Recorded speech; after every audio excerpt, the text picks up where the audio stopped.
Right, hello, welcome back, one and all, And me. and you, to another Nerdmotron Movie Commentary. It's another one, isn't it? It's another one, yeah. Yet another one. So this season we are looking at some stuff, obviously, as the MCU continues to flop around in whatever limbo state it currently exists in. Ugh. And the new DC universe begins its rise from the ashes of whatever it was that went before it. What's the next one they're doing in the DC?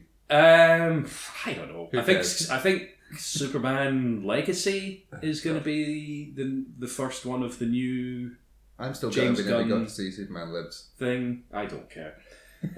We're looking at some underappreciated gems from the awkward early years of the comic book movie genre. Also known as the 90s. Also known as the 90s. So far, we've looked at Dick Tracy and The Rocketeer, and we both think they're pretty good. They were both great films. They're pretty good, for different reasons, but very good. Will that trend continue? We'll find out today as we set in about The Shadow 1994. And we'll have the usual stuff, talk about cast and a bit about the history of the character and IMDb trivia, interesting, not interesting. All the usual stuff. Are you ready? I was born ready. Get your copies lined up, and we're hitting play in 3, 2, 1, play. Playing. Well, let me just make sure we got the subs on. And we do. Excellent. Okay, Universal logo swirling in, coming round to the front, nearly locked in, nearly there. And stopped. An MCA company. Fading out, and then what we got? Oh. Darkness. Oh, panning No, across. another logo. Universal Pictures again. This will be the Bergman Bear production. Or Bregman, sorry, I didn't read that properly. stylized logo. Yes. It's a good logo. I like it. Alec Baldwin. Yeah, I did not know anything about this film, so even just looking up seeing that he's in it, I was like, oh, okay. There's a few an involuntary manslaughter man. There's a few good cast members in here. And it's nearly saying the shadow. Nearly saying the shadow. Okay, we're synced up. There we go. The Opium Fields of Tibet. Ian McKellen's in this. Ian McKellen's in it. I don't know who Peter Boyle is, but he is too. Oh, we'll get into that, don't we? Well, yes. I don't want to spoil So as you saw... Tim Curry! I'm down for this. I'm down for this. Oh, big Tim Curry time. So yeah, as you saw there, it was directed by Russell Mulcahy. I think that's how you pronounce it. So you're pronouncing it. Who also directed Highlander 1986. Never seen it. Neither have I. Highlander 2, 1991. Sorry, music by Jerry Goldsmith. I'm down for this film already. Oh yeah. Music's superb. Shame we can't hear it, but trust me, it's good. One day we'll get headphones. Yeah, Highlander 2, 1991, the one that everybody loves. Not seen that either. Resident Evil Extinction, 2007. Great. We did a commentary on the first Resident Evil, didn't that we? was a great movie, though. It's pretty good. The first one is great for what it is, and then it went downhill straight. I don't think it's even good for what it is. I think it's just straight up very good. It's a very good Fair enough. I enjoy it. film, you know? God, those subtitles are fucking tiny, aren't they? Yeah. I don't know why. It's just being weird. Yeah. What else has he done? Oh, The Scorpion King 2, Rise of a Warrior, 2008. Is that the one that doesn't star The Rock? I don't know. I think it it does. Was in the first one. I think it there were does. like 3 sequels that he wasn't in. It's interesting that it's Rise of a Warrior and not Rise of the Warrior. That's an interesting choice. But we've done commentaries on the Mummy trilogy. We have. So yeah.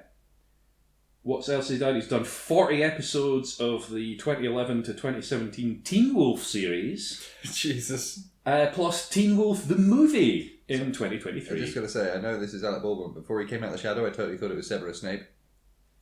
Well, no, Alan Rickman. Don't Alan Rickman. Well, yeah, if you'd said that, then okay, fine. yeah, fair enough. He has got a bit of that greasy, lanky thing going on.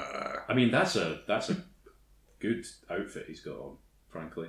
Could be a bit brighter, I suppose, but then he's a gloomy sort of fellow, isn't he? It does feel a little cultural appropriating. Well, that's kind of his whole vibe. Is it? Yeah, basically he's a bad guy that moved to Tibet and just decided to become a warlord. So, Lovely. Yeah. Let's hope he's not doing an accent. No, he's not. He's not. No, it's not that bad. His fingernails pretty nasty. Yeah, well, you saw him picking at a bit of meat earlier on. That was... At least he's using it for meat. Horrible. As a random coke nail or something. Well, I mean, he's living in an opium den. This is true. Yeah, I missed that. Well, I didn't, but... So speaking of Alec Baldwin, let's just bash on with this star-studded cast, shall we? Let's. Alec Baldwin as Lamont Cranston / The Shadow. He's been in stuff, hasn't he? Yes. Beetlejuice, 1988. Oh, yeah. Yuck. You don't like that film? I haven't seen it in a long time. Neither have I saw it in but the 90s and I liked it as a kid. Yeah, I saw it a lot as a kid and liked it as a kid because it's gross and yuck, and that's the kind of thing that apparently kids like, I guess. I used to like Maid Marian on TV. That was gross and yuck. Oh, yeah, I vaguely Tony remember Robinson that. one? That was great. I vaguely remember that, yeah. Ooh, nice. But yeah, it's just a horrible movie for a lot of reasons. Hunt for Red October, 1990. That's not a horrible movie. That's a very good movie. I've actually not seen that. It's really good. That's Sean Connery, isn't it? In the sub. Yes. Yeah, there was a few sort of Soviet submarine movies around that time, I think. But yeah, he was in that one. Got to say, I'm just already like loving the fact that this is a superhero movie, and he's just got a fairly well built body, but not got the steroid. He's not got the roided up 2000s look. Yeah, it's like, I like it. It's not like these days where you get Paul Rudd to buff himself up for like 30 seconds of shirtless screen time. You know? Yeah. Or what's his name? The guy who was in one of the really crappy ones, but he was just like really proud of himself. He's like a comedian and just like jacked himself up and then got a photo shoot done because he was so proud of himself. Oh, from the guy from Eternals, yes, whose name I can't remember. Yeah, I can't remember either, but you know who I mean. Alec Baldwin was also in Mercury Rising, 1998. Okay. Awful, terrible, bad, awful movie. Don't ever watch it. Hologram Man. I will never miss an opportunity to tell people how fucking offensively awful Mercury Rising is. What's it about? It's about really high temperature in a thermostat. It's about an autistic child who has the trope of that's a trippy knife. It's a sentient knife. An autistic child who is... It's that old trope of depicting like severe autism as like a superpower. Oh. Like he's completely non-communicative, but is like a maths whiz in some respect. And like some government agency hides like a secret code in a puzzle book. And this kid finds it, and there's people. It's awful. I'm actually loving the awful special effects in this so far. Yes, I love this. That hand, the mouth on the thing, they're just biting him. I love this horrible, angry little knife. Yeah, as far as depictions of like mental health and autism in particular go, it's pretty much the worst thing that has ever been made. Why did they make that movie? Because it was the 90s and nobody gave a shit. And Rain Man made money. Yeah, and that. Thomas and the Magic Railroad, 2000. Oh, we've got a scrolling thing to read now. Oh yes, good old opening crawl. All the best movies start with an opening crawl. Well, three good movies. Blade Runner. There were 6 other ones that started that weren't quite so good. Oh no, hell, 5. They didn't release the last one, did they? Yeah. So we've got this. We've got Star Wars and we've got Blade Runner. Wow, so that's the thing. That's why he's called the Shadow. He can be invisible except for a shadow. Yes, sort of. I didn't properly read that. It's a bit vague on how his powers actually work. Right, it's wibbly wobbly mystical stuff, isn't it? Yeah. It's supposed to be that he can he doesn't actually become invisible, but he sort of psychically makes himself invisible, if you see what I mean. It's like a mind trick. That was like the invisible person in Misfits, where they're not actually invisible, but they make you not see them. I forgot about that, but yeah. I think was it Misfits I'm thinking of? But apparently he can't make his shadow invisible, so... Ooh, concrete boots. Yeah. These are bad people. They're doing a bad thing. Why are we seeing so many gangsters in movies at the moment? Well, they're superhero / comic book movies that are set in the past. Set in the 30s to 50s, so, you know. So Thomas and the Magic Railroad, 2000, which exists. Alec Baldwin was the narrator in that, I believe.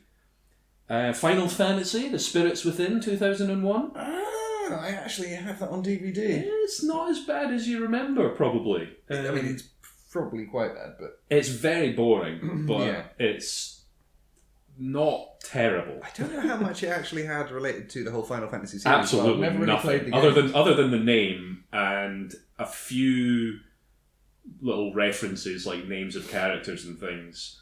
It basically has nothing to do with any Final Fantasy game that has ever existed, or probably will ever exist. Behind the scenes of that movie, I know we're not talking about it, but it was always amusing to me that they created the CGI characters, and they're like, "Oh, look, we'll do like really photorealistic characters," and then this main character here, we've given her a name, and the actress who plays her will be playing her in other movies, and then it never happened again because nobody liked it. But they were trying to get a CG human character to be in other movies, and like do CG movies, and then it just was such a terrible idea. Even the special effects weren't there then either. It's. I mean, it's barely there now. It kind of works in that movie because everything is like the same level of CGI. Yeah. So you don't notice it so much. But I reckon, if you were to take one of those characters and put them into anything else, it would be weird and bad. This is fun, isn't it? Just Tommy gunning the. Oh god! Look how wobbly that steel railing is. That was worrying. Well, it's the 30s, 40s. Yeah, you'd expect it to be high quality cast iron, though, wouldn't you? Not plastic or wood. Well, you don't know. You don't know it's New York in the past. Oh, there he is. Oh, that was a nice little special effect. Yeah, that's not bad. I don't think it gets better than that, though. To be honest, I think that's about as good as it gets. But yeah, I like the whole sort of smoky. Oh, he can like phase through them, can he? No, I don't think he had his hand not really. Oh, he's fallen over, isn't he? That was a calamity. It's like the opposite of a Weeble. The Royal Tenenbaums, also in 2001. Nice. I love a bit of Wes Anderson. That used to be my favourite of his, actually, but it's fine. I've rewatched it recently, and it's not my favourite anymore. Bottle Rocket is just probably my favourite. Absolutely terrifying it would be to be attacked by a cloud in a hat. Yeah, I think that's the idea. It's very Batman, isn't it? Using the fear of others against him. We'll come on to that later. Oh, okay. Royal Tenenbaums used to be my favourite Wes Anderson. It's fine. Bottle Rocket is probably his best. Actually, no. Fantastic Mr. Fox is his best. Actually, hey, that's a slick look, right? That is a fine silhouette. I mean, you need a good silhouette if they could only see your shadow. You don't want to be exactly. You don't want to have some crazy like Einstein. They should have called him the Silhouette. He got a big billowy cloak thing going on. It's good. I love this bit. This is very funny. No. Yeah, don't shoot my feet. There's feet. Don't shoot. My feet are in there.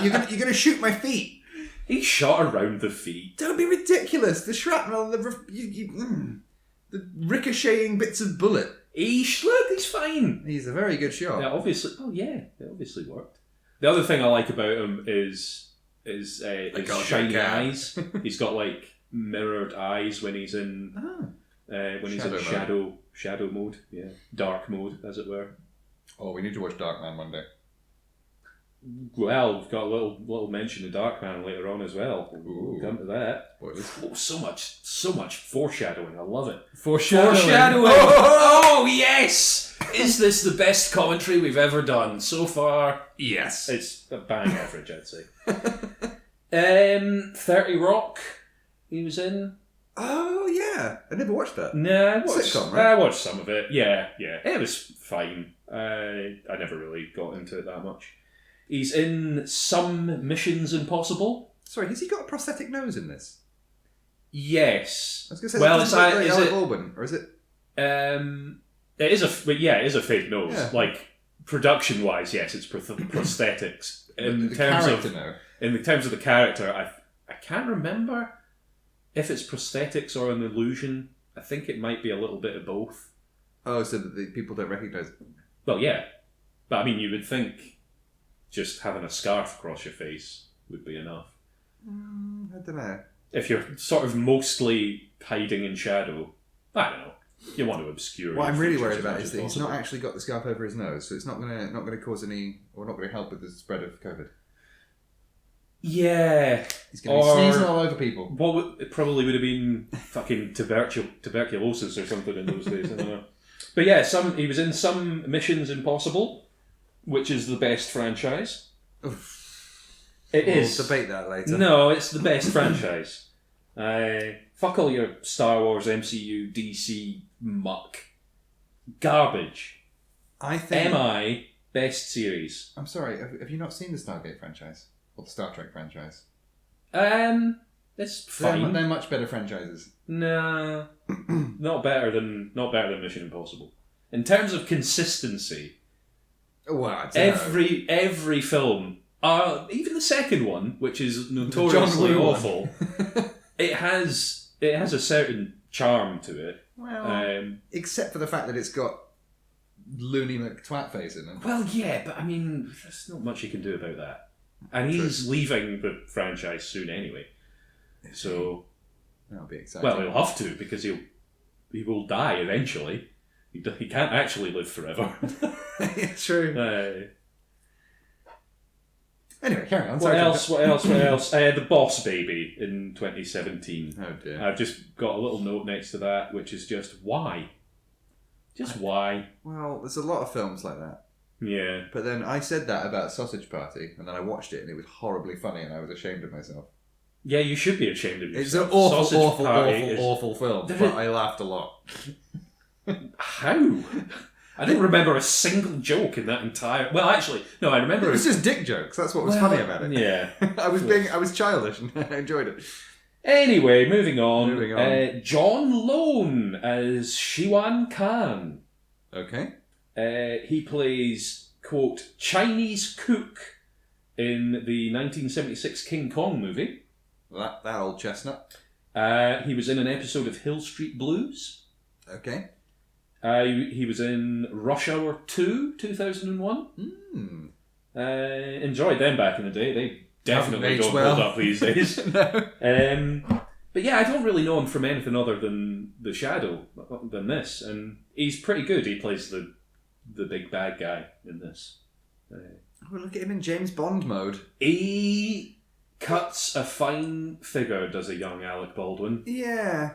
And now he just cuts the sort of involuntary manslaughter figure. Yeah, let's not... I'm sorry, it's just because I looked him up briefly and I was like, I totally forgot about that. And somehow he got away with all that shit.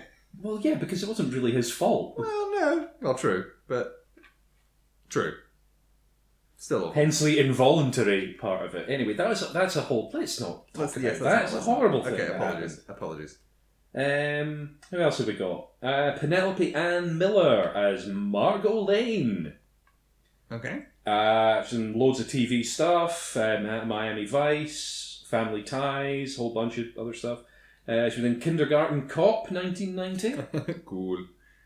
She was in Chaplin, 1992, the one with RDJ, I believe. I don't think I've seen that. Along Came a Spider, 2001. Did it sit down beside it? Something like that. Yeah, I vaguely remember that. Some sort of murder, mystery, thriller type thing. I saw about 1 million years ago. And she was in Rudy, the Rudy Giuliani story 2003. Oh, well, he's a Yikes. interesting chappy. Big yikes. I liked his appearance in Borat 2. Not Borat 2. Well, yeah, Borat. You like a lot of shite. No. Don't you? I liked his appearance in it because it just showed him up as an absolute creep. Yeah, but you presumably you watched and enjoyed Borat in general. I think enjoyed is a very loose term. I watched it. Fair enough, yeah. I have witnessed it with my eyes. I did not like it. No. I like this. Half shadows himself, and when he moves back into the shadow, his eyes go all reflective. That is so good. I love it. So far, I've been very impressed with the sets and cinematography and stuff. Even though they look very setty, they look very sort of like. And we've got another movie featuring a big old timey nightclub kind of situation. Mm-hmm. We've had one of them in all of these movies so far. Maybe we need to watch Star Trek First Contact for their weird sequence. We could do. I mean, we'll get to some sort of Star Trek something at some point, probably. If ever I get to pick the films again, just you wait. Just you wait. That's a threat to everyone listening. Yes. And that's Margot Lane. Okay. That's not Margot Lane. That's a different character. No. And also Margot Lane isn't the character. No, Margot Lane is the character. Moving on. Ian McKellen as Reinhardt Lane. Reinhardt Lane. Reinhardt. Oh. Did I say Reinhardt? It sounded like you said Reinhardt Lane. It's Reinhardt Lane. Reinhardt. Okay, lovely. Reinhardt Lane. You've heard of this guy, right? Ian McKellen? Yeah, is he the wizard? Cut. Yeah, that guy. Sorry. He played Death in The Last Action Hero. Okay.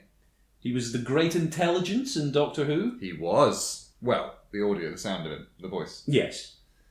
That still counts. Well, wasn't it ultimately Richard E. Grant that was the Great Intelligence, though? No, he was the human that the Great Intelligence was kind of manipulating and possessing. No, but then later on, when he's... No, you're misremembering. But what? No, what actually, no. When it goes when into... they go to Trenzalore and they're trying to make him open up his own grave. Yes. That's him being the Great Intelligence. Yes. So he was the voice in the initial one, and then he died, and then he stole his image and became him. Yes. Something. I know my Doctor Who. Yeah.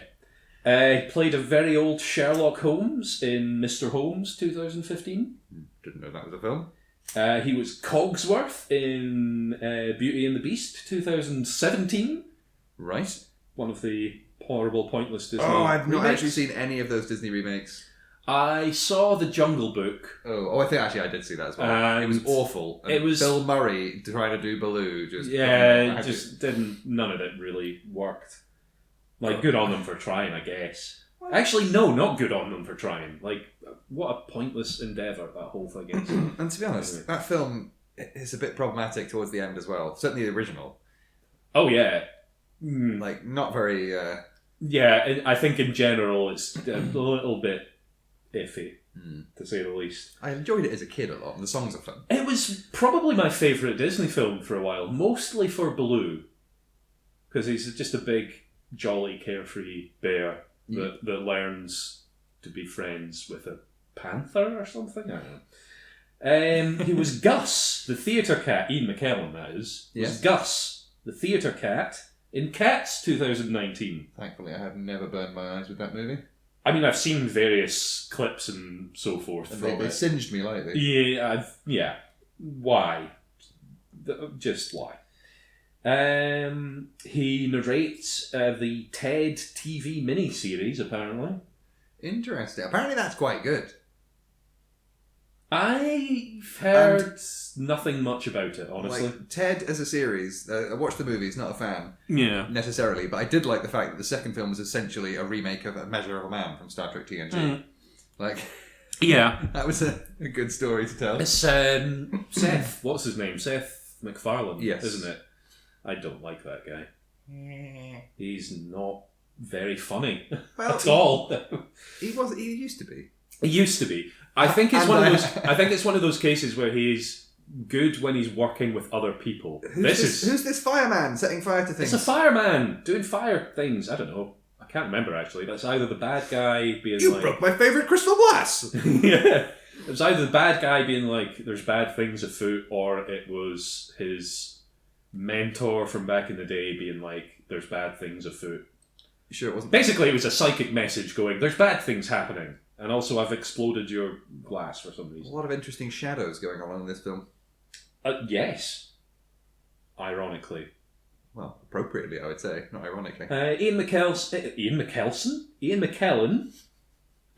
was also in some niche fantasy adventure movies you've probably heard of. Yeah, something like Gordon the Grey or Gordon the Green or something like that. And of course he was Magnet Man in Mutants A Go-Go. He was. And he was several of its many, many sequels. He was good in those as well, though. We've got Peter Boyle as Mo Shrevnitz, the taxi driver. Oh. The guy that's carting him around. Probably. He was the monster in Young Frankenstein, 1974. Sorry, I just had a chuckle at that. They were looking at this prop, analysing it, and they knock it. Oh, it's solid silver. It's like, no, it looks like plastic. It's like that moment in... you seen the outtake from Red Dwarf where they're trapped in a chimney, and they get teleported in a chimney, and he's knocking around. He gets his lighter out, knocks, and he's like... like knocking on the wood, and he goes, stone! And then it's like corpsing and like pissing themselves, because it's obviously not stone. Yeah. He's the... Peter Boyle, Mo Shrevnitz, he's the taxi driver in this, the chauffeur, I guess, for the Shadow, who was the monster in Young Frankenstein, 1974. So is he one of the few people that knows that Alec Baldwin's the Shadow? Yes. And he's trustworthy. Because he has like agents dotted around the city that inform him and so forth. You'll notice people wearing like a big red ring, or a ring with a big red gem on it. They're the Shadow's agents. Righto. He played a wizard in Taxi Driver. And that doesn't seem right. But he does drive a taxi in this, so I guess it kind of... There was a wizard in Taxi Driver? Apparently so. This is the film I'm thinking of, Taxi Driver. The film Taxi Driver. Okay. Has a wizard in it. Okay. He played Pa in That Darn Cat, 1997. I haven't heard of a lot of these films. Well, you'll have heard of these ones. He was Mr. Whittle in The Santa Claus. Oh, I like the... Oh, wait, no, hang on. The Santa Claus, the Tim Allen one? Yeah. Oh, okay. I thought you meant Santa Claus the movie, the classic 80s one. That was great. Oof. I mean, I enjoyed it as a kid. I haven't seen it since I was a kid. They're both enjoyable and also both terrible, but for different reasons. The Santa Claus one. It was Mr. Whittle in The Santa Claus and also Father Time in The Santa Claus 2 and 3. Obviously. He's one of those, hey, I know that guy, guys. You know, you recognise his face because he's been in pretty much everything. Same with this guy. I'm pretty sure... Is that fucking... That's not Neelix, is it? Maybe? It might be, actually, yeah. Interesting. Yeah, don't touch the thing, mate. I think that is Neelix. I don't know. It looks like a young Neelix. Definitely recognise him. If we could hear him speak, we'd know. He's another one. Stop touching things. You're doing like a weird combination lock. It's like lights out. Yeah, I think at this point I would just be calling somebody. I think like that is Neelix, especially by his movements. Like, it's a young Neelix. Ethan Phillips is his name. No, I've remembered it. Neelix. I've actually met him at a Comic-Con once. Well, actually not a Comic-Con, at a book signing. I met him and Tom Paris. And got chatting to Neelix's wife. Well, there you go. But, not Kess, but... Yeah, it's the character. the actor's the actual human wife, yeah. There is, that's John Lowe. John, what's his name? John Lowe? What was his name again? I don't know, I was going to say Terracotta Warrior, but it's more like a Silver Warrior. John Lone. Not John Lowe. John Lowe's somebody else. Anyway. Who else is in this? Timothy James Curry as Farley Claymore. You'll know him from that meme where he says space in a fake Russian accent. I don't know from that meme. You know, the clip from one of the Command & Conquer games where he's like, we're going to go to the one place where capitalism hasn't ruined everything. space! And ironically, space is going to be the one place that capitalism also ruins, because with the only reason we get there capitalism ruins everything. That's its main function. Is he going to make him kill himself? Yeah, because he's got psychic mind control powers as well. It's one of those classic comic book things where... Oh, that cut just in time. That was a pretty... That was like a frame fine cut. Yeah. It's one of those classic superhero things where the villain basically just has the same powers as the hero. Oh, so the Marvel format. The Marvel format. Well, I mean, that's been a thing in comic books. Well, since forever, you know. True.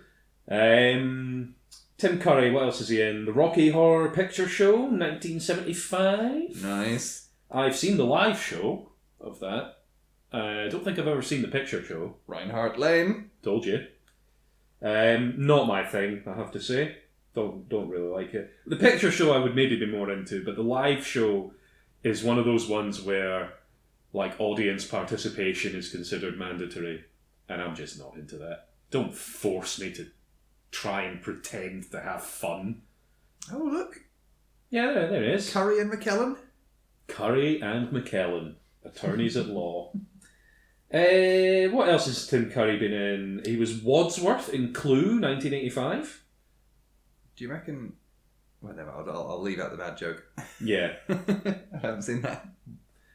He was in 13 episodes of Paddington Bear from 1989 to 1990. Nice. Credited as Mr. Curry. Okay. He was also in The Hunt for Red October, 1990, with Alec Baldwin. Wasn't he also the clown in What's It? The clown in What's It, yes. Well done. He voiced Prince Charles in Tiny Toon Adventures, 1990. Good lord. Indeed.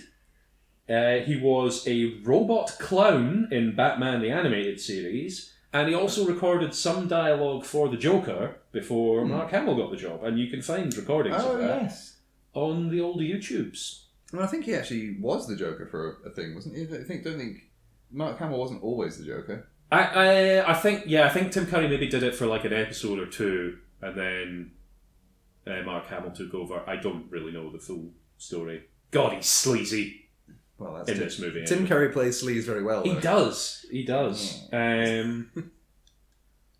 Speaking of which, Home Alone 2, Lost in New York, 1992, where he plays the sleazy hotelier, semi-sleazy concierge.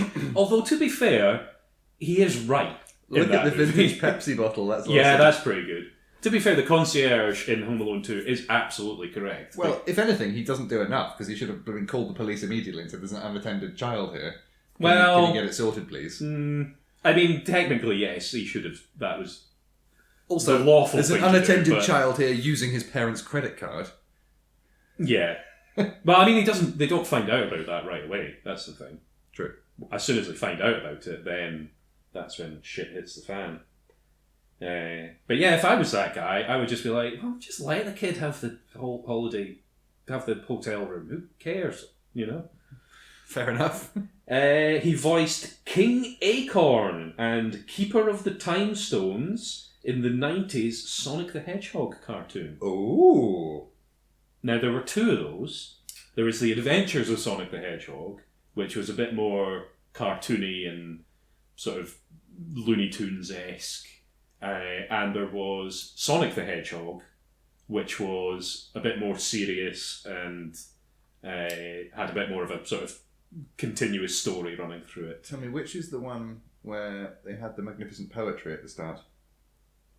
That was Sonic the Hedgehog, not The Adventures of Sonic the Hedgehog. Okay. And was he in that one? He was in that one, yes. Oh, he was King Acorn and Keeper of the Time Stones. Great. He was also in Muppet Treasure Island, 1996, as Jimmy Silver, or whatever his name was. Long John Silver. So he's annoyed that he's making a record of the... Oh God, I'm being logged. Well, yeah, I mean, you wouldn't want your movement tracks. Yeah, your movement track, would you? Oh, it's him from that thing. Yeah, I'd say, I'm telling you, this movie is full of it's that guy, guys. Nobody would ever have a fuel tank filled to the maximum. That's not possible. especially when you've already been driving around. Especially in an old car like that. This seems a bit unnecessary, because you could have just mind-tricked him into just not recording the thing that he was recording, instead of just killing him. But I guess he's a psychopath, so he's having a good time. He's having a good time blowing shit up. But I mean, he doesn't want his name recorded in the taxi company's records, but he doesn't, and yet he causes a big explosion and then walks towards it. It's just like, so that people can witness him in the street. But then he can also just make anybody forget him, I guess. So I suppose, yeah, doesn't matter. What? Yeah, I don't know. What was he playing at? Fun times. Yeah, Tim Curry. He was in basically every kids' cartoon in the 90s and early 2000s and beyond, including doing the voice of Darth Sidious in the Clone Wars show. Okay. So there you go. So Tim Curry played Palpy? Yeah. Nice. Yeah, he did. Who else we got here? We got Jonathan Winters as Police Commissioner Wainwright Barth. A name that is this him? No one would have. Or is this just a random cop? No, he's the guy that Lamont was talking to in the club earlier. Okay. Where he was like, "Oh, there's crime happening, and maybe the Shadow's involved." And then Alec Baldwin is like, "Nah, Shadow's not involved, actually." I can't get over how much I'm enjoying the sets and stuff. Oh, he's got a red ring. He's got a red ring. That means what? What does that mean again? He's one of the people from Captain Planet, and he's got heart. Ah, yeah, that's it. I love this. Oh, that's neat. This is what I like about the Shadow, because he's like part supernatural powers, but he also has to rely on 1930s Batman tech. Yeah, like this tube system. That's a very inefficiently would not exist. You know. Jonathan Winters, yes, you'll probably recognise his voice from any one of the 500,000 cartoon shows and TV movies that he's worked on. Mm-hmm. But here's a few things of note. It's a mad, mad, mad, mad world. 1963. I may have missed a mad there, but whatever. Yeah. Oh God, how many of those tube systems do they have? How many random properties do they have linked to tubes? He's a millionaire playboy type, Bruce Wayne type character, you know? This old Lamont Cranston. He's got money. A new suit. And a nice glowy ring. I told you, he's Captain Planet. Heart! Somewhere pollution is happening! I must go! Jonathan Winters also in the Flintstones 1994. Oh, are they communication rings or something that flash red when he's like, should he get his attention? Yeah, basically, he's like, I love that. It's just like, get it. Yeah, basically, it's a bat signal, basically, is what it is. I wonder how that tech works. Magic. Effectively. Some sort of magic, I'm guessing. Oh, wow, look at that. It's Matte pretty painting. good, isn't it? I love it. It's pretty good. Not as... Well, I was going to say not as good as Dick Tracy, but Dick Tracy was going for a very different vibe.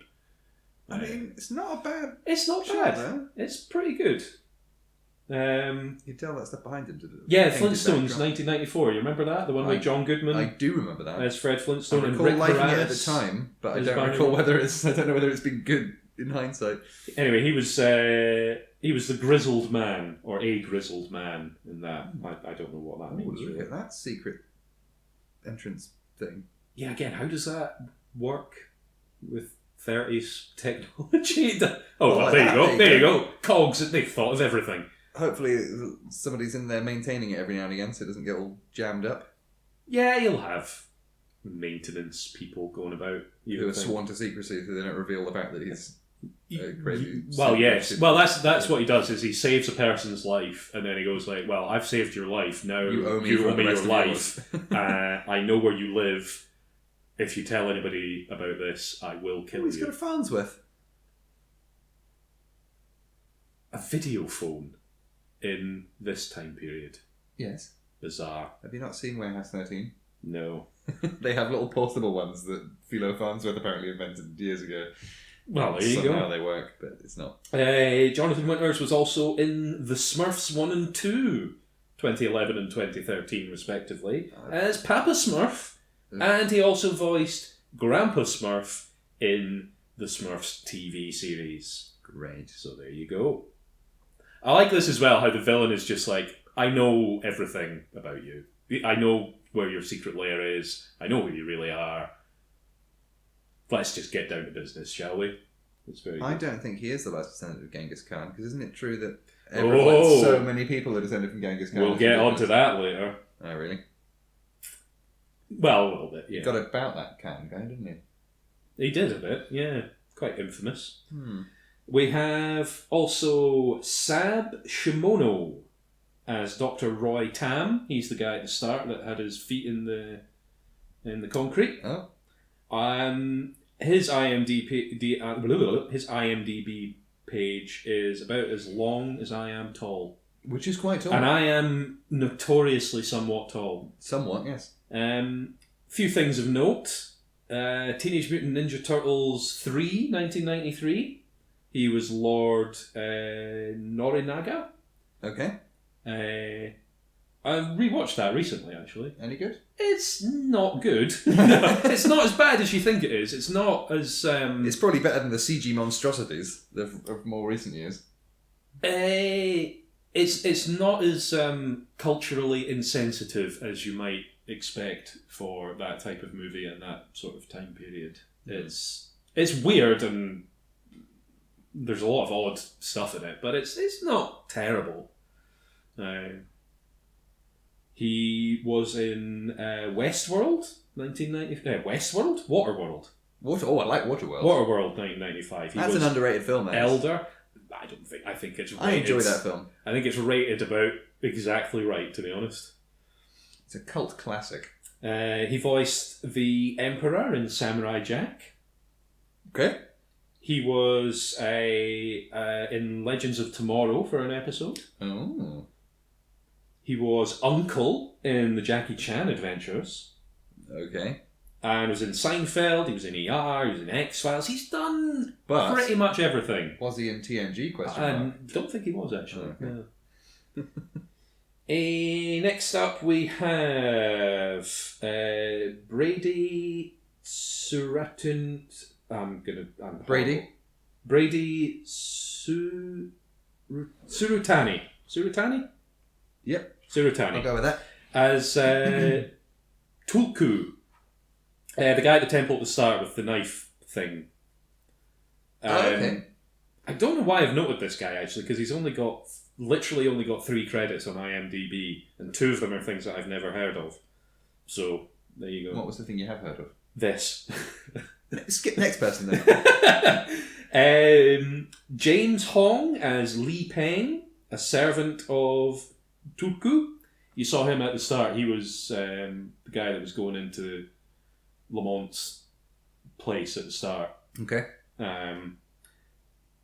He's got one of the longest IMDb pages I have ever seen in my entire life. Like, is it even longer than the other even longer than the other guys? Interestingly, he was in an episode of the Zorro TV series from 1959. Never seen any of that. I say interesting because we'll be watching The Mask of Zorro very, very soon, and I'm very excited for that. He was in a few episodes of both The Man from U.N.C.L.E. and Mission Impossible. Oh. He was in Blade Runner, 1982. Good, yeah. Big Trouble in Little China, 1986. He's in Wayne's World 2, 1993. I don't think I've seen Wayne's World 2. He's in an episode of Lois and Clark, The New Adventures of Superman. I've seen every episode of that because that was amazing. He's in an episode of Diagnosis Murder. Also amazing. He's in Kung Fu Panda 2008. Not so amazing. And Everything Everywhere All at Once. Absolutely 2022, which I have still not seen. I highly recommend it. I'm a fool and I keep forgetting about it, but I will watch it. Maybe I'll watch it. This is a nice later shot today. That is really good, actually. Yeah. Blending into the carpet, but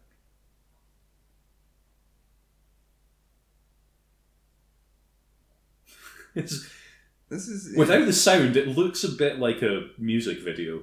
It does. With just the subtle air just going through his hair like that. I was going to say it looks more like a scene from a musical, Like, it looks like they're all singing and dancing. Yeah, it could be that as well. Ah, look at that old radio. I know, the old wireless. Yeah, I love all the brands and all the, like, look at the Wheaties box and stuff, all the appropriate they products. Spared no expense there. That's Roy Tam there, Sab Shimono. Yep. Just so you know. Is he the guy in the big fluffy coat in Blade Runner in the icy room? He might be. I can't really remember. That was a very bad description of what, you know what I mean? It's been a very long time since I've seen Blade Runner, so he does look quite good in a shadow, doesn't he? He does. Like the lighting effects are. Oh, good lord! He's got a coin made of potassium or something. I think it's beryllium. Or bronzium, actually. Bronzium. Yeah, which I think is what they called beryllium back in the day. I don't know, can't really remember. But this is the sci-fi part of it, where it's like, oh, they're building an atom bomb. Oh, look, and we can see radioactive decay displayed on the board. Yeah, yeah. Yeah, I like this. How he's good bronzium. Yep, there we go. He's pretending to be an agent working for the Shadow, but he is the Shadow. It's crafty, and nobody twigs. No, it's kind of like it's a perfect system because he's got one of those rings too. So he just shows up and does the passphrase, and there you go. Bob's your uncle. It's kind of like how Clark Kent was always chummy with Superman and nobody twigged. Yeah. And Peter Parker and Spider-Man and probably Bruce Wayne and Batman as well. I don't know. I don't think they ever really met. Oh, they did. There was a whole scene in the 1966 Batman movie, or maybe just in the series, where Bruce Wayne has a telephone conversation with himself as Batman. Are people witnessing that, or is he just losing his mind? Okay, right. Hello, Batman. Oh, hi, Bruce. Yeah, I'm good. Yeah, I don't really know the full story, but I know it's a thing, and that's all that matters.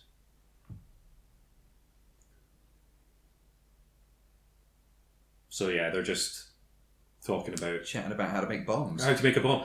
I think amusingly, he describes it as an explosion device. Tiny implosive charges.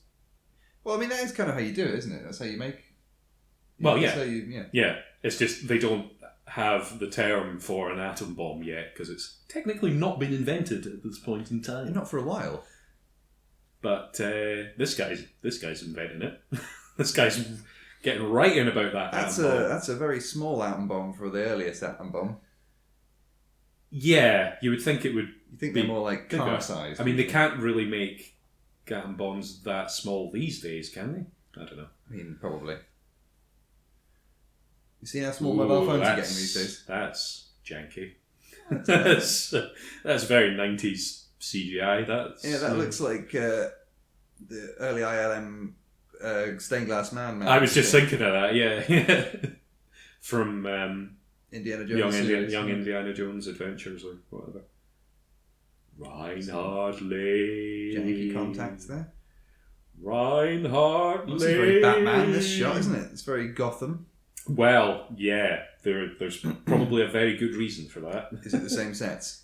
I don't think it's the same sets, but it is. I mean, this was the era where it's post Batman '89, and everybody's just trying to recapture that magic, you know. Llama cigarette ads instead of camel. I've got a little bit of trivia about that later as well. I'm excited. But before we get on to that, let's do some fun bits. The middle section of these commentaries. Because they are actually structured, believe it or not. Well, when you do it, they are. Oh, excuse me. I shall need to take a little drink of my cup of tea. Well, let us both have some fluids to maintain our speech. Just getting too excited. That's the thing. Too excited. Water. for this. Well, here's the llama thing again. I climb a mountain for a llama. This goofy, silly movie. Oh my god! Did they ever actually have adverts that put out smoke rings? Yes, like that? That's amazing. Why don't? Well, I was going to say, why don't we have that anymore? But you're not allowed to advertise cigarettes like that anymore. So. Yeah, and also it would be ridiculously expensive and also environmentally unsound. Oh, not really. You just have water vapor. Yeah, well, even that. I mean, you need to have a very still night for it to work. Well, yeah, that too. And it looks pretty windy where you are. I don't know how that's not getting blown away. Yeah, it's quite high up, isn't it? Is he seeing Jesus in his... It's the bad guy being like, I'm the bad guy. Looks like Jesus. Well, Jesus as portrayed in the West as a white man from Oxford. Yeah. Anyway, fun bits. What do you know about the character of the Shadow? Presumably, absolutely nothing. I know he's played by Alec Baldwin in this film and has a bigger nose when he's the Shadow. That's pretty much all you need to know, really. Well, I can tell you that the character debuted in July 1930 as the narrator of a radio show called The Detective Story Hour. Right. Which existed to promote sale of publisher Street and Smith's monthly Detective Story magazine. Fascinating. But listeners were like, we want stories of this Shadow guy. The Shadow. We want the Shadow stories. So if he was the narrator, was he like, hi, I'm the Shadow, I've got superpowers and I go around killing people, but here's a story about somebody else?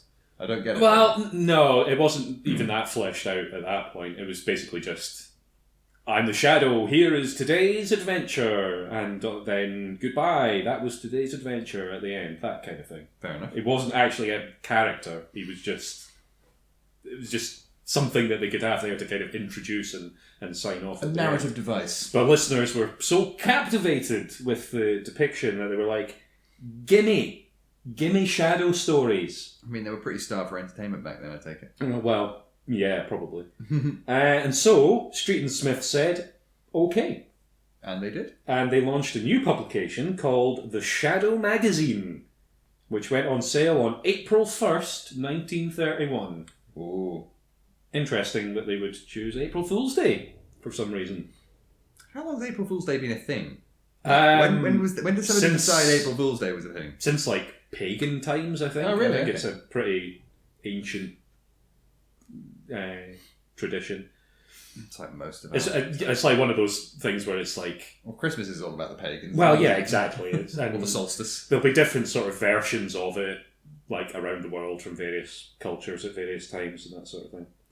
Then a bit later, in 1937, a radio drama was released called The Shadow. So I think he's trying to hypnotise her that you will give me no further thought. It's like, what? I'm not going to forget you. What are you talking about here? Yeah, she's resistant to his mind powers. Oh, so does he have the same mind powers as the other guy? The Shadow and Shiwan Khan have the same powers. Exactly the same powers. Well, yeah, they both learned from the same person. Oh, his face just changed. Like, you know. Yeah. Yeah. That's your classic superhero suit-up scene. More like put a hat on and wrap a mask around your face. Well, it's the fairies, so you know. True. He's being very bold with that nuclear material. I don't know. I think he's being as careful as he can be for a hypnotised man. You know. Fair enough. What was I saying? Yeah, 1937 radio drama of The Shadow was released, in which he's characterised as having, quote, the hypnotic power to cloud men's minds so they cannot see him. Ah. Not invisibility as such, more of a Jedi mind trick or a TARDIS perception filter type thing. Very good. You see? Nice little reference there. Yeah, thank you. I worked hard on that. The Shadow actually set a lot of trends for superhero fiction, believe it or not. Mostly down to Walter Gibson, who was commissioned to write Shadow stories for the Shadow magazine. Mm-hmm. He came up with the stylized title, the concept of sidekicks, supervillains, secret identities. Pretty much all of that was maybe not invented by the Shadow, but certainly popularised by the Shadow. And I'm guessing a lot of this inspired things like Batman and stuff. Indeed, we'll come on to that in a second. He was also, depicted as a vigilante that stalks the streets at night, clad in black, terrifying criminals into submission. Which sounds familiar, doesn't it? It does, but I just don't understand why he's got a false nose. It's a disguise! But he didn't put it on. Does his body just morph shape when he becomes a shadow? Well, I guess it's an illusion. I suppose, maybe it's you can clouding the mind so that he looks different. Yeah. Okay, we'll go with that. He's clouding our minds too, as the viewer. I mean, the fact that he's got a bigger nose when he's the shadow than he does when he's not the shadow, I think is the least unbelievable thing that's going on here. Yeah, fair play. Gibson himself said that he drew inspiration from Dracula for the character. Now, if a black-clad vigilante terrifying criminals sounds familiar to you, you may be interested to know that Batman's first appearance was in Detective Comics number 27, published March 1939. So a couple of years later. In fact, Bill Finger used a shadow story as inspiration for that first Batman story. And has been very open about the fact that Batman was inspired, at least in part, by the Shadow and similar, pulp characters. Oh, so he's got a shadow. There is the titular Shadow. Why is he not moving out of the light? Because he has to get shot in the shadow. That's why. Very Peter Pan. Yeah, I don't really know what's going on here. I don't know if it's like he is pinned to the wall or if his shadow is pinned to the wall and he's coming out of his shadow. It's very vague, isn't it? It's a bit of a janky special effect there as well, sort of wobbly. Although I do like the idea of having the power to turn yourself into a shadow and just hide on a wall, and then the Vashta Narada kind of. Ooh, getting a lot of Doctor Who callbacks today. If only we could have the bassy noise every time you say it. I meant more the Vashta Narada sound, but yes, that's too. Oh right, okay. Well. And Batman and the Shadow have appeared in a few comics together over the years. What, together? Yeah. Oh, so they're in the same universe? Well... So you see that? Sorry. He's reading a book, Developing Your Psychic Ability. Ooh, I sense someone coming as they crash down behind you. Yeah, a bit too late, mate. A bit too late. It's a very bloodless fall from a great height, that. It's all contained within the armour. Oh, yeah, fair enough, yeah. It's just a big pulpy mess inside. Oh, God. That's going to be leaking out all over the place. Wouldn't want to be the street sweeper deal. Yikes. Alan Moore, you've heard of him. I have. He credited the Shadow as one of the key influences for V from V for Vendetta. That makes sense. Definitely makes sense. In Fallout 4, there's a quest which revolves around a character called the Silver Shroud, who is based largely on the Shadow. Cool. Now here's a question. Do I want a remake or reboot or sequel to this? Do you want? Do I want? I mean, probably. Yeah, why not? It's not great. It's not a great movie. The question is, do you want a reboot, sequel, or remake? Which of those three would you be happy with? I would say a reboot. It's too late in the day for a sequel, and what about remaking it is pointless. What about a spiritual sequel? It's just a new you could do a legacy sequel kind of thing, I guess. But no, I reckon if you were going to do it, you just do a straight remake, just start from scratch with it. But yeah, this movie is not great. I really like it, mostly for nostalgia reasons, but it's not brilliant. But I really like the concept of the character, so yeah, I'd watch more Shadow stuff. Fair play. I'd like to see him team up with the Batman. Say, for example, a hard-boiled detective in a yellow coat, and possibly a young person with an Art Deco rocket pack.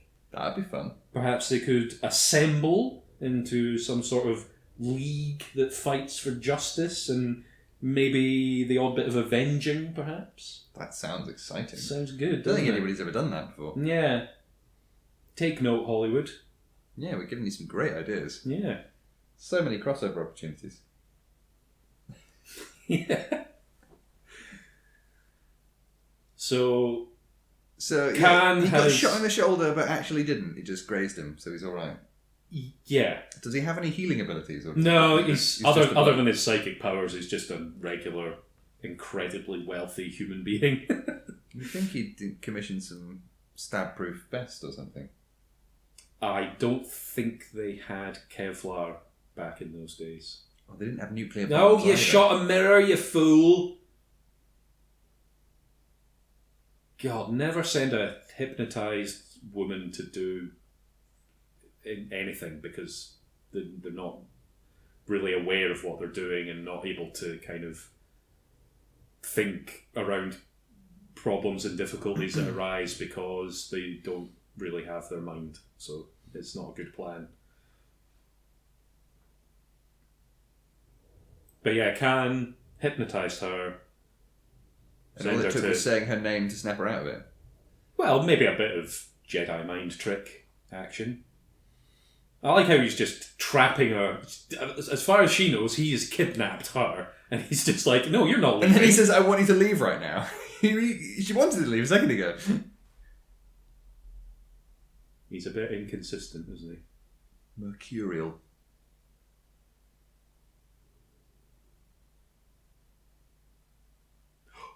You're the Shadow.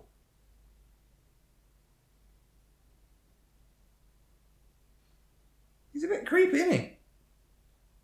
Yeah, he is.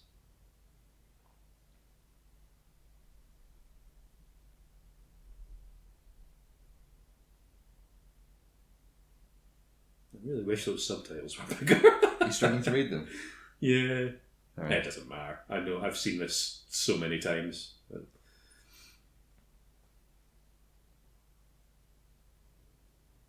I'm getting engaged in the film now, but it's not even the most engaging scene. It's chemistry. We can't hear it, but we can see... We can see the the chemicals fizzing. Yeah. Which is ironic, because the last scene was the one with all the fizzy chemicals. Oh, very good, very good. So is Sunshine Radio a parody of another thing, or is that a real thing as well? I can't remember.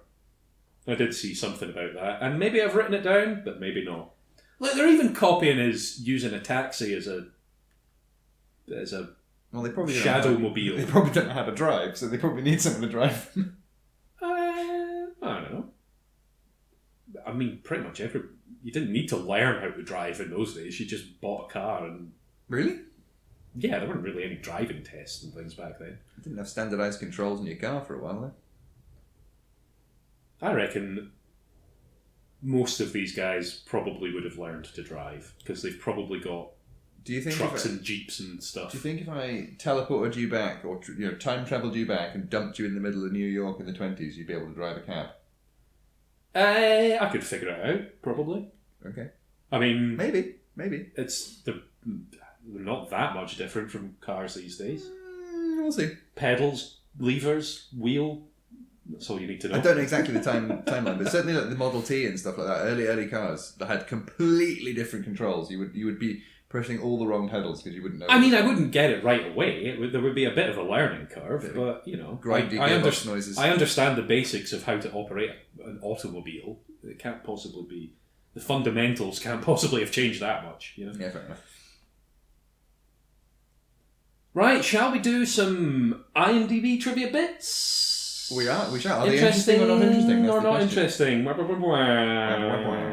Go ahead. Okay, number one. Sam Raimi originally wanted to adapt and direct this movie, but was denied the rights to it. He made Darkman, 1990, instead. Raimi tried again to make a shadow film with producer Michael E. Uslan in 2006, but the project never got off the ground. Is that interesting or not interesting? It's a little bit interesting. That's not an option. Is it interesting? Interesting then? We go through this every time. It's interesting or not interesting? Interesting. It is not interesting. Damn it. This is not going well. Sure, tell us about all these great and cool things which could have existed but don't. Well, no, I thought the interesting part was that Sam Raimi was going to make this, but then he made the Darkman as a result because he didn't get the rights. That's the interesting thing to me. No, it's quite that bit's interesting. So there, so we're agreeing. But it's not interesting because you can't put two facts in a thing and then choose the one that's not interesting. No, it's not a fact. It's trivia. So it can be as long as you like. Okay. And also, it's not interesting because it's telling me things about stuff that doesn't exist. Okay. And it's making me want those things to exist. You do know so that... It's upsetting me. You know this is all fiction. None of this exists either. Next piece, please. Oh, you've shattered my entire worldview there. Why has he got... For some reason, I keep seeing Shia LaBeouf in this guy because of his weird wispy beard.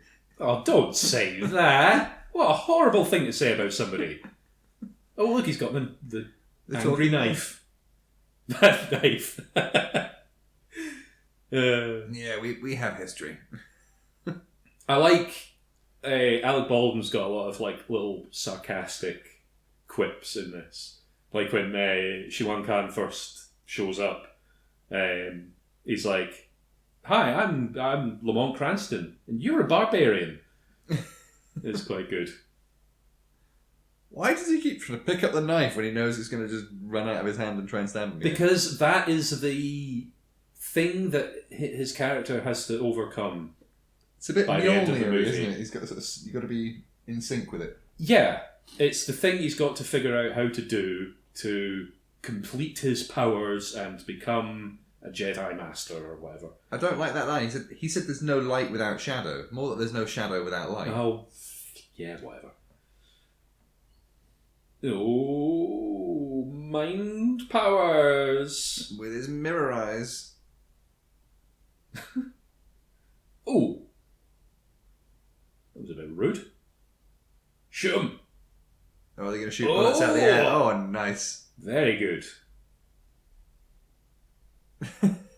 We're equally matched, so let's not try and shoot again.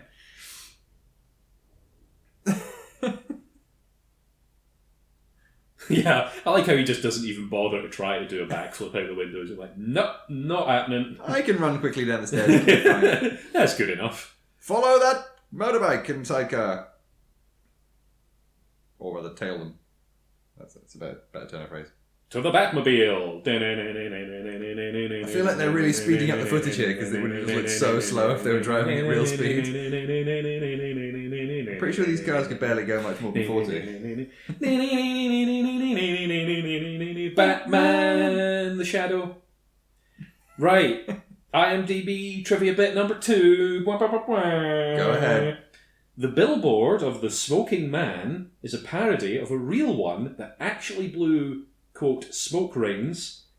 The original was for Camel cigarettes, whose motto was, "I'd walk a mile for a camel."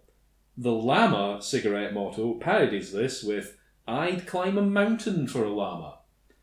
Is that interesting or not interesting? Well, I did already notice all of those things, so I'm going to say not interesting. Correct. Smoking and advertising. Disgusting habits both. Makes me want a cigarette now. I love a camel. It makes me want to do some advertising. There's something very nice about an unfiltered camel, but it's obviously going to kill your lungs pretty quickly. Yeah, don't smoke. Don't kids. smoke, anyone. Don't do it. It's not worth it. So this is them showing up at the bad guy's lair, but there's nothing there. And he's like, Is there really nothing there, or is it an illusion? Well, you would think that a guy with mind powers and illusion powers would be like, maybe this is an illusion, and maybe I can do something to... Or maybe just walk in with your hands out in front of you and try and see if there's something you can feel that's invisible. Yeah.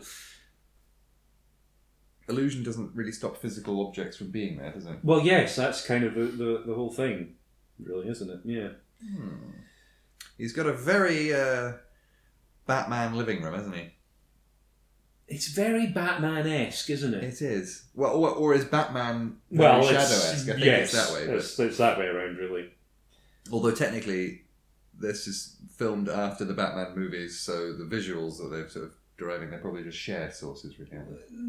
Kinda. I mean, that's adaptations, really, isn't it? It's taking influence from various sources over the years for it.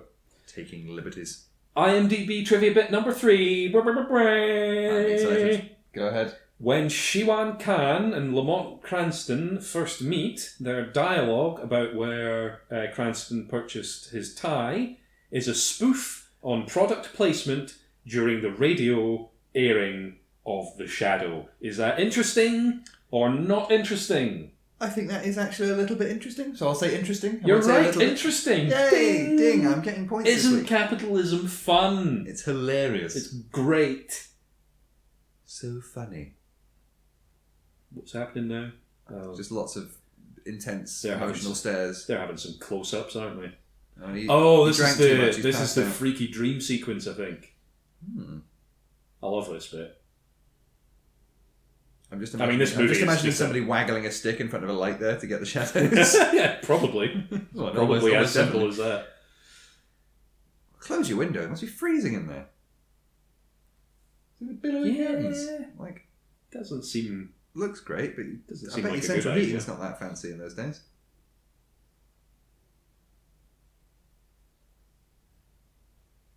Is he having weird peeling skin problems? Oh, that's a nice special effect.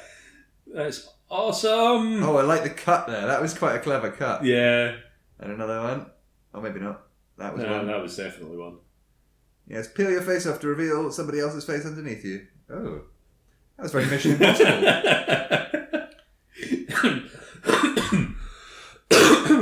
Excuse me. Another nice matte painting there. Yeah, I like the bit when they have this little bit where they have a little chat about it. It's quite funny. If they would hurry up and get to the dialogue, That would be good.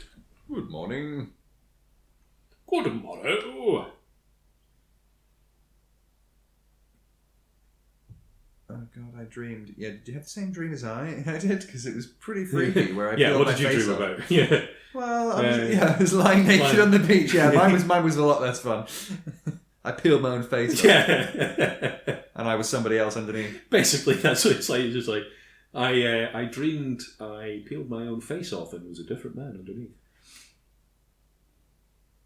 My skin was hot and cool at the same time. Yeah, mine was melting off my face. We really didn't have the same dreams.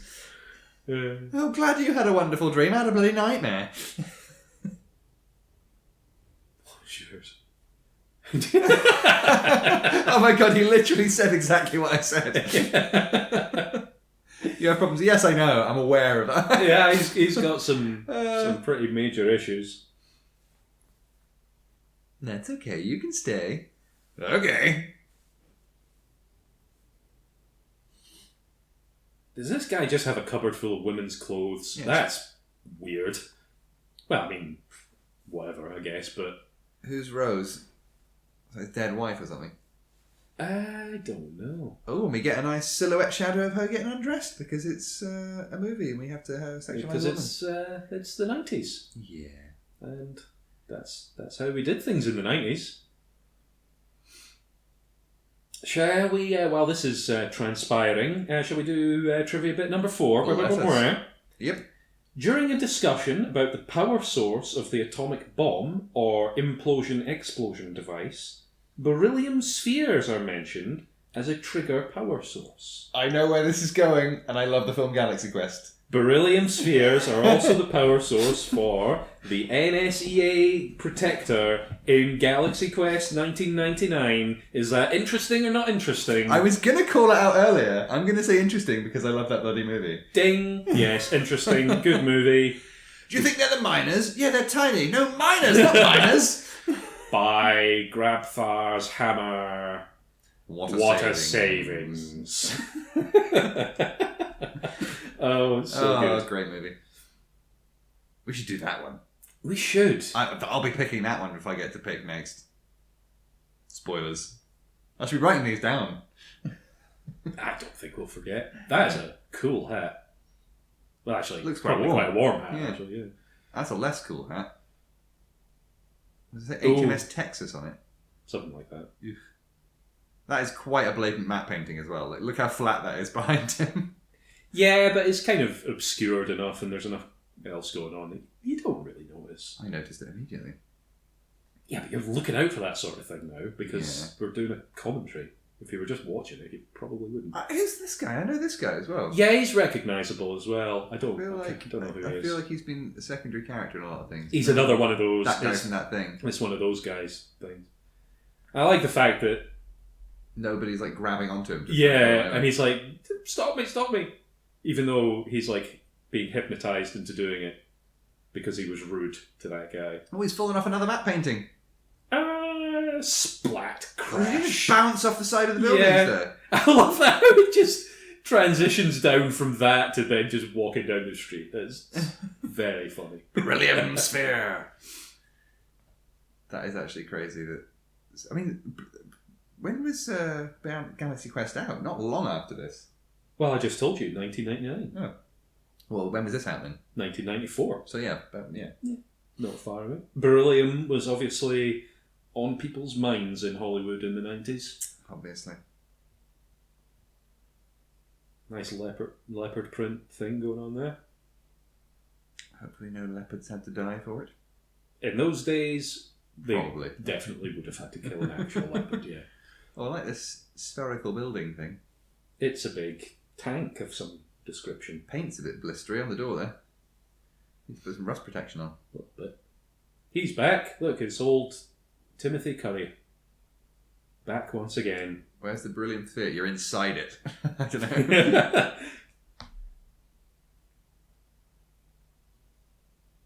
Oh, is it right in front of him and he just can't see it? I can't remember. I don't really remember this bit. Is he going to walk into it now? Like, hurt his nose? He's going to pull a big lever. Oh, I think he like partially floods the thing and then he can see a hollow where what's it is. happening. Is it the shadow that's lured him here or Khan? I can't remember. Khan! Oh. Kablooey, kablamo. Oh, we got him. You figured it out, Tim Curry. Well done. You're the real master villain of this piece. I mean, to be fair, Tim Curry is quite regularly the MVP. It's true. That is true. I mean, correct me if I'm wrong, but whoever's in there could just shut the levers off and then would stop drowning, right? No. Why not? I don't think it works like that. But okay.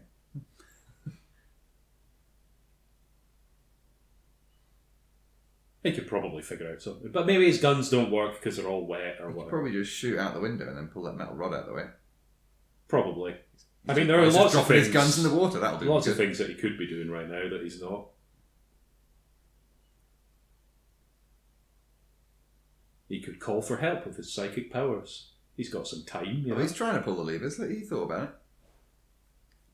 They're obviously a bit jammed. And also, he has been shot, so he's probably a bit out of sorts.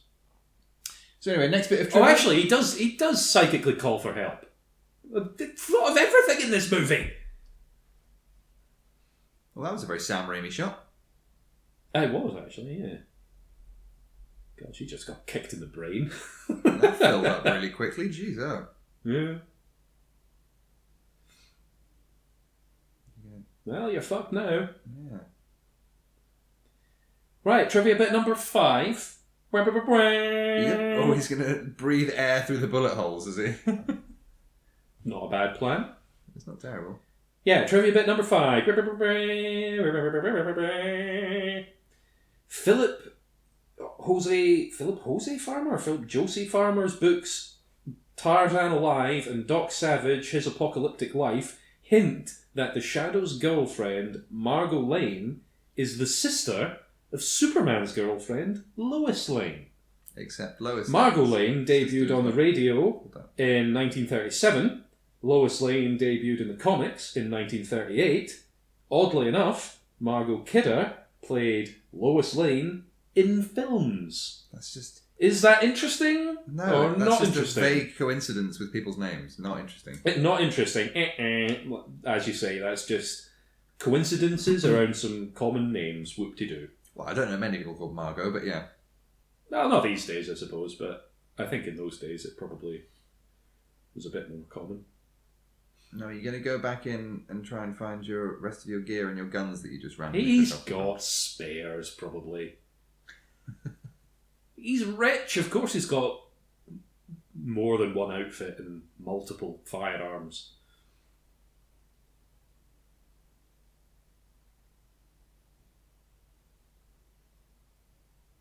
Right. Oh, he's a bit poorly.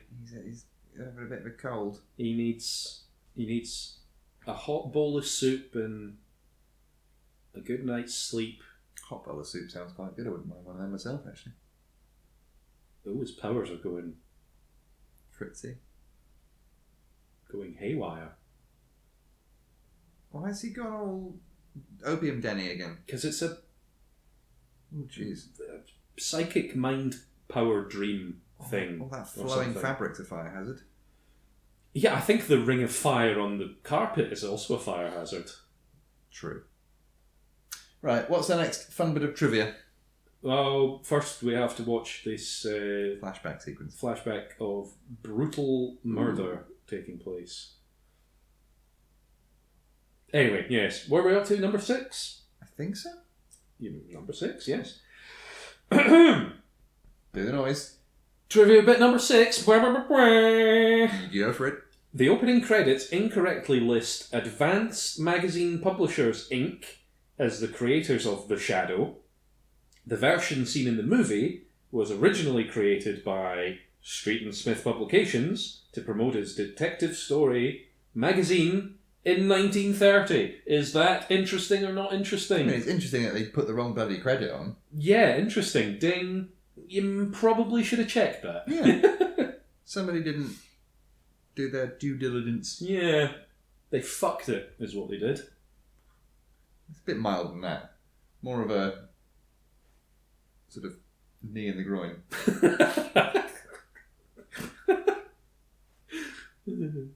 Next.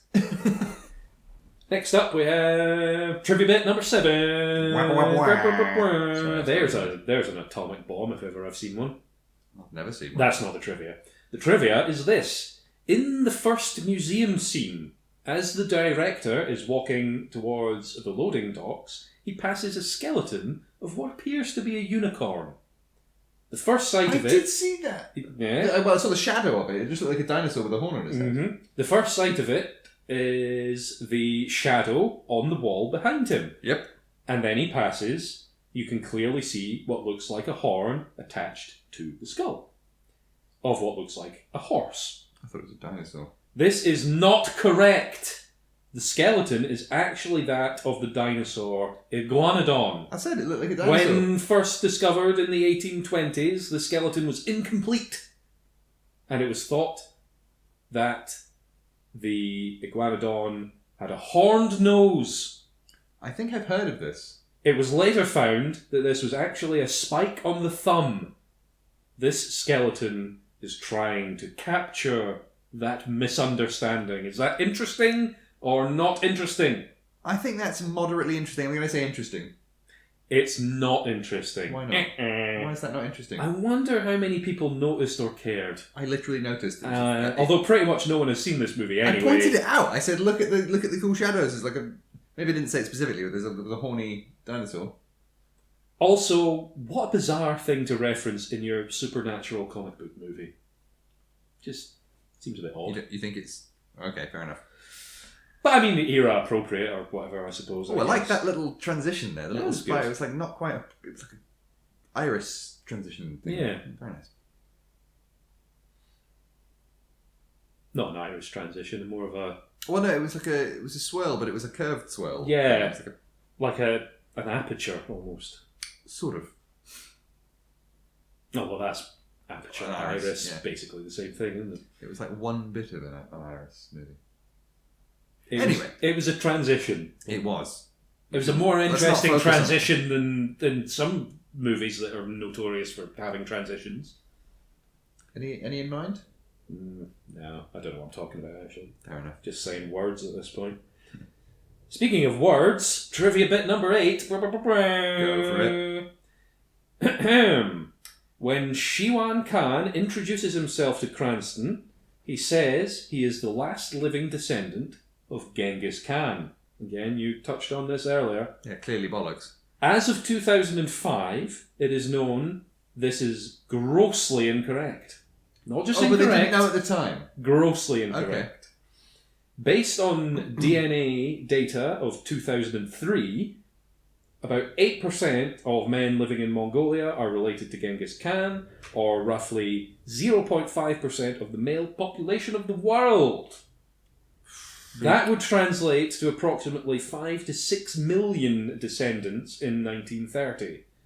In the 1930s, sorry, the time period of the film. Is this interesting or not interesting? I mean, because I already noticed it, I'm going to say it's interesting. It is interesting. Ding. Oh, look at this. How? Oh, he's seeing the invisible building now. He's done it. He's found his powers or whatever.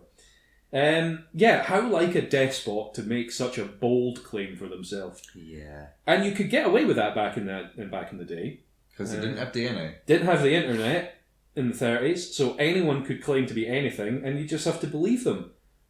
Sounds like a nightmare world of lies and disinformation, and boy am I glad we don't live in that time. What a nightmare that would be. Indeed. So they found the secret evil lair. Well, only he can see it right now, I think. Yeah, because it's He hypnotised the whole city around. illusion invisible. Yeah, because Shiwan Khan is like really, really good at the shadow powers, and the shadow is just like a bit pants. A bit rubbish because he's not had to. All he's been doing is like fighting like criminals. He's not had any real challenges up to this point. Nightmare. Presumably. All right, there's no need to get weird, Tim Curry. I mean, creeping around in the back there with your oily, greasy hair. Fair play. Oh, I love that. Them in screen. Yeah, that's really good. What are they called? It's a clock. No. The technology that. What are they called? Lights? No. The technology of those displays. Numbers? Shush. They're I can't remember. There's a great. They're really cool. Okay. Like obviously before they had LEDs and stuff. Yeah. Oh, it's going to annoy me now until I remember the name. It's probably just like a light bulb and a. No, it's not. It's like it's 10 filaments in a vacuum tube, okay. And they glow as the power goes through them. But they're stacked, so when you look at the numbers, they'll like go forward and backwards in the line when they count through because it's like stacked metal plates. Okay. It's really clever technology. Interesting. That's more interesting than some of the not interesting and interesting facts. Fuck you. My facts are always either interesting or not your facts that you stole off IMDb? Also, they're trivia, not facts. And I didn't steal them. I copied and pasted them. Yeah, silly me. Speaking of which, trivia bit number 9. Go for it. While in Roy Tam's lab discussing an atomic bomb, if you look at the blackboard, there's a basic graphic representation of what happens in a hydrogen bomb explosion. I also pointed this out. Is it interesting or is it not interesting? It is interesting because that's what I noticed it. Yeah. Was interested and I pointed it out. Interesting. Science. I know this guy. What's he in? That's the guy, the Mo. Oh, he looks different from Ellie. What's his face? Shrevnitz or whatever his name was, the taxi driver. It's weird not seeing He was him. the wizard in Taxi Driver, remember? Oh, yeah. A wizard. I need to watch that movie again because I do not remember there being any wizards in Taxi Driver. I'm having a little joke because it's actually just a character called Wizard. I'm sorry, but I don't remember there being a character called Wizard in Taxi Driver. I've never seen Taxi Driver, so I don't know. I have seen Joker, though, which is basically Taxi Driver. Look at all these shadows. And it's awful. Great. Joker? Yeah, I don't like Joker. Well, it had its... I think what I don't like about it is that everybody, all the fucking incel weirdos latched onto it, but for the opposite reason that it was good. Yeah. The reason it was good was because he was an absolutely irredeemable cunt. Yeah, it was just... Not because he was That is incredible. That was a great shot. That was very Batman. That shot is very dark, man, as well. It looks very Liam Neeson with that nose. Yeah. That's a fair point, actually. Like, just that silhouette shot there, that could have been Liam Neeson. It looks like Liam Neeson as depicted in the 2D animated Clone Wars cartoon. Well, that Because he's got a huge old schnoz in that. Harsh? That's not harsh. It's just... Well, Liam Neeson's not got a huge old schnoz, has he? Not really. To be fair, I did just say don't know. you look like him with that big schnoz, but... So, yeah. I wonder if Tim Curry is going to start regretting his involvement soon. Well, in this movie or in the... Oh, in the plot, not in the movie. In the scheme. I think he may well get his comeuppance for the dastardly things that he's done. I'm not actually sure what it is that he has done. Well, he tried to drown the Shadow. Well, yeah, but... No, I mean, attempted murder. Just, That's attempted murder right there. I guess, but I mean, it's a vigilante superhero. I get... You know. Just because you're a vigilante doesn't mean to say you're worthy of being killed. Murder is still wrong. Yeah, fair enough. Fair point. You know. Fair point. Even in war, it could be argued that killing people is still technically wrong, but it's a necessary evil. If you know what I mean. Let's not get into that, shall we? Let's not do philosophy just yet.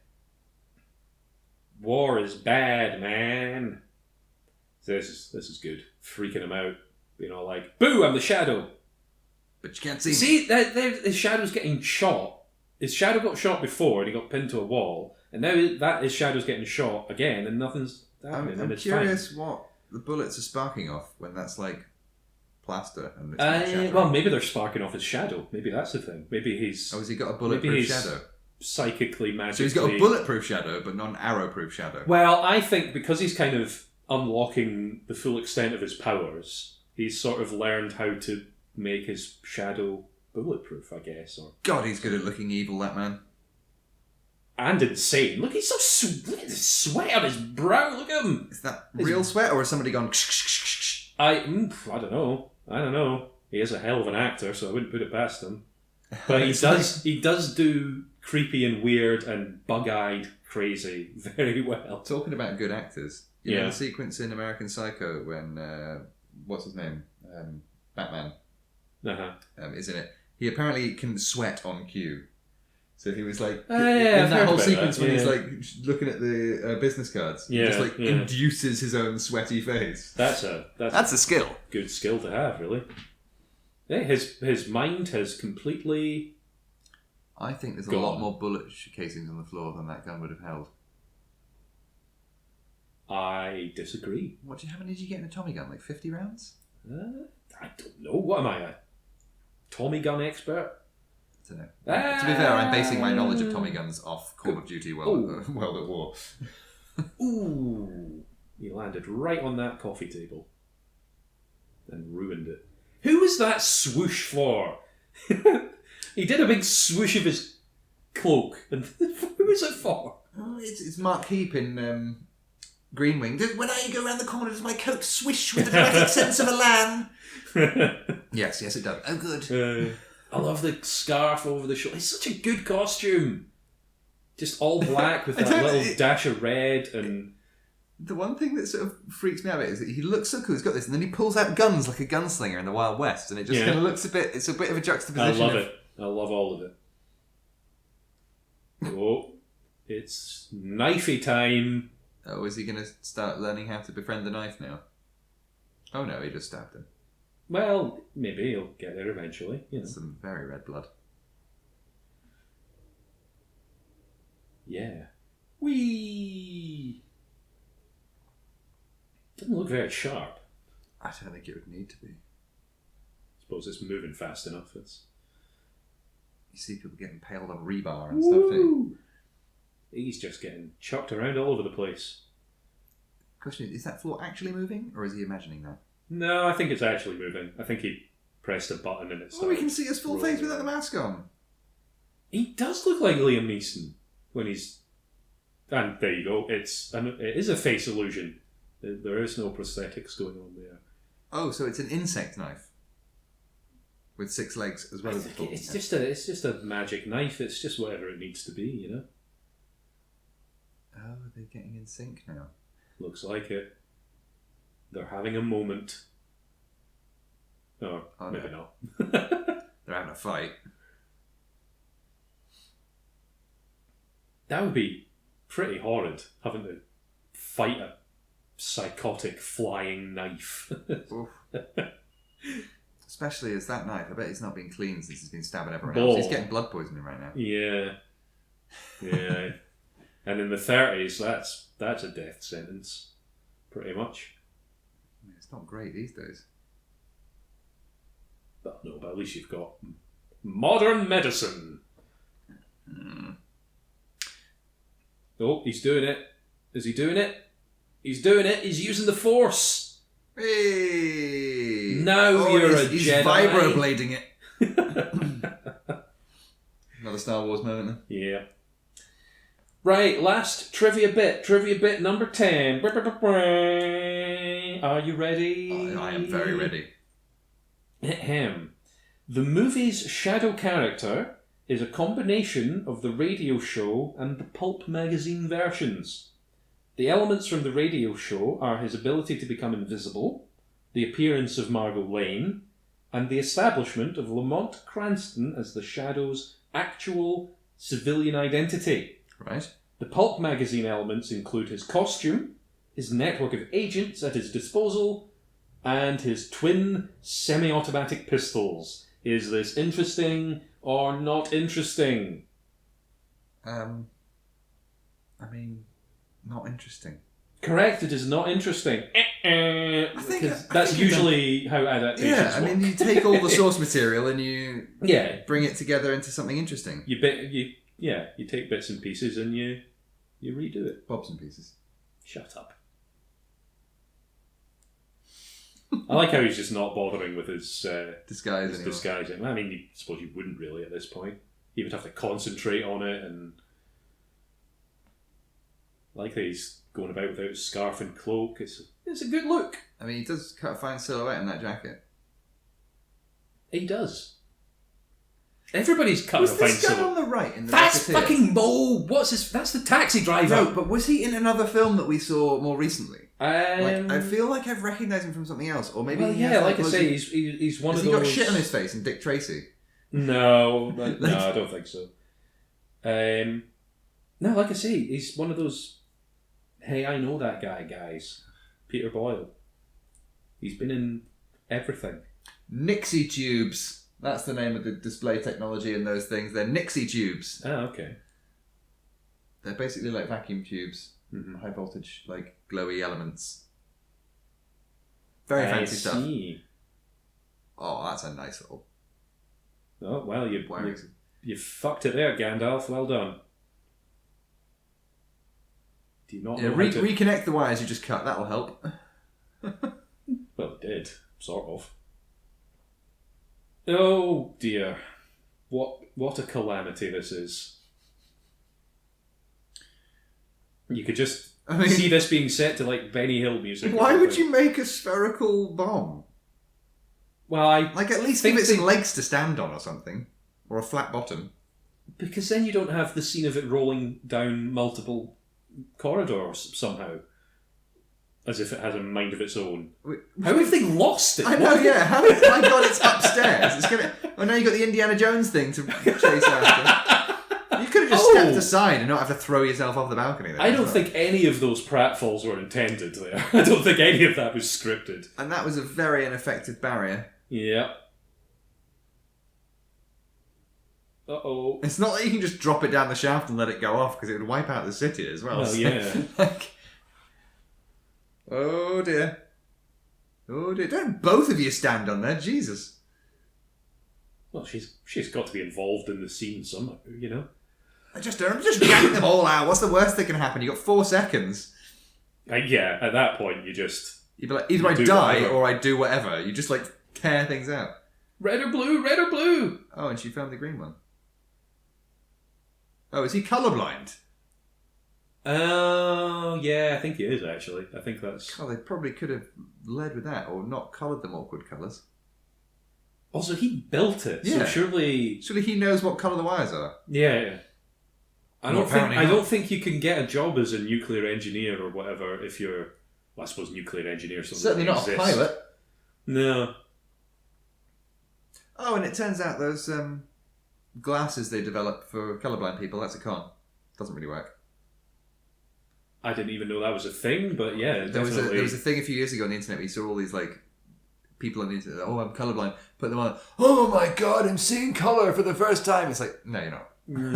It's just a filter, it's a colour filter, and it sort of expands out the colour range you can see, but it doesn't really help you much. Also, that's not really what colour... Oh, that's a shard of glass to the head. It's not really how colour blindness works. It's not that you can't... Depends on the kind of colour there's different like, types of it. It's more that you get overlap in the rods and cone detecting, but then if you can separate it somehow, apparently that's supposed to work, but it's all bullshit. Oh, drinking on the job. Of course he is. He's a cop. Yeah. It ain't easy being a cop. Wait, so you just got stabbed in the head with a bit of glass? He got stabbed in the guts as well, but I guess he's fine. Has he still got a bit of glass sticking out of his forehead? Sort of. They've cut the frame off. Oh no. Oh, he's in a straitjacket because he's a loon. Or they think he's a loon, rather than actually just a mystical, magical man. And they're going to drug him into obscurity now. It's a fitting end for a baddie. Yeah.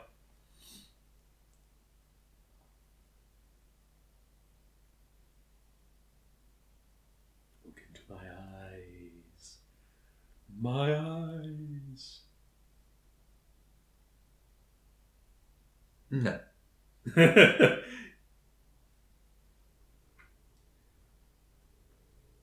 Oh, I feel like I recognise that doctor from something. Oh, that's quite the scar. Did they lobotomise him? Well, he had a shard of glass in oh his my brain, god, so you'll never be... It's a part nobody uses. I've been using... Unless you believe in telepathy. That is absolutely brilliant. That is such a good comeuppance for him. But now we know if ever we need to take out the shadow, we just need to lobotomise him and he'll be fine.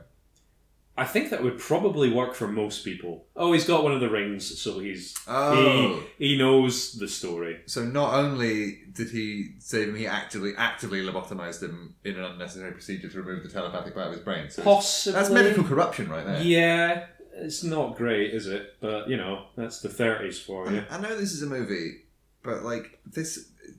The romantic end at the end, like, it's almost not believable. It just feels a bit unrealistic. Yeah, they never really seemed like they had that kind of connection. You say they had a bit of chemistry, but it was really just like staring at each other's eyes and just doing generic movie romance things. They seemed more like they would just... It seemed like they just got on quite well, you know? Are we going to get a good shadow as he walks past here?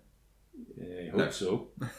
Oh, there's a good shadow. Oh! And that's pretty nice. Good. That's pretty good. I like that.